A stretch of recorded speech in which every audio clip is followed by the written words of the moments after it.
યશોદામાં, મારી ગોપીઓ, મારી રાધા, મારા ગોવાળિયા, એ બધાને તું સમજાઈ દેજે કે તમારે કૃષ્ણને યાદ નહીં કરવાના, કૃષ્ણ ભગવાન યાદ જલસા છે.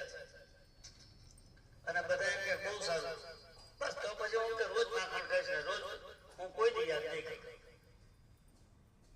ઉદ્ધવજી એમાં શું કાલ જવું, ભગવાન કે મારો રથ આપી દીધો, જ્યાં મારો રથ લઈ ગયા. ભગવાને રથ આપી દીધું, આ સાધને કહી દીધું સવારમાં ઉદ્ધવજી કે એટલા વાગે નીકળી જાવ. ઉદ્ધવજી સરસ મજાના તૈયાર થઈ ગયા છે. મનમાં તો આમ ભર્યું છે બધું ઊંસું જ્ઞાન રૂપી કે ગોપીઓને સમજાવવામાં કેટલી વાર હું હમણાં જઈને આ ગયો હમણાં આવ્યો. ઉદ્ધવજી નીકળતા રસ્તામાં જતા જતા રસ્તા વિચાર કરે, થોડી વાર વિચાર કરે કે કૃષ્ણ એટલા બધા સીધા તો નથી કે ફટાક દઈને રથ આપી દે. બુદ્ધિશાળી બધા વિચારે બહુ, એ તમે જો ચારે બાજુ વિચારે.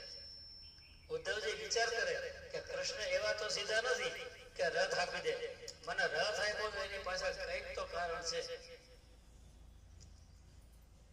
બહુ વિચાર કર્યો કે મને કેમ મોકલ્યો, મને કેમ રથ આપ્યો, મને કેમ મોકલ્યો. પણ ભગવાન તો બુદ્ધિથી પરે છે. જ્યાં સુધી બુદ્ધિ હોય ત્યાં સુધી ભગવાન મળે નહીં. બુદ્ધિથી વિચારવાનો વિષય નથી ભગવાન. વારંવાર કહું છું કે ડોક્ટરની બુદ્ધિ હાજર હોય ત્યાં ડોક્ટર એમ કે હું બચાઈ જાય, અને પછી શું કે કોના ભરોસે? ભગવાન. હવે કોના ભરોસે? ભગવાન ભરોસે.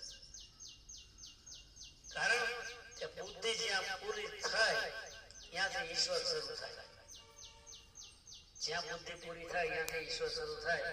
એટલે ઉદ્ધવજી વિચારી શક્યા નહીં, એના બુદ્ધિમાં આવ્યું જ નહીં કે મને કેમ મોકલે. ઉદ્ધવજીએ વિચાર કર્યો કે કઈ વાંધો નહીં, ભલે મને ભગવાને મોકલ્યો, મારે તો હવે હું ગમે એમ કરીને બધાને સમજાઈને આવવાનો છે.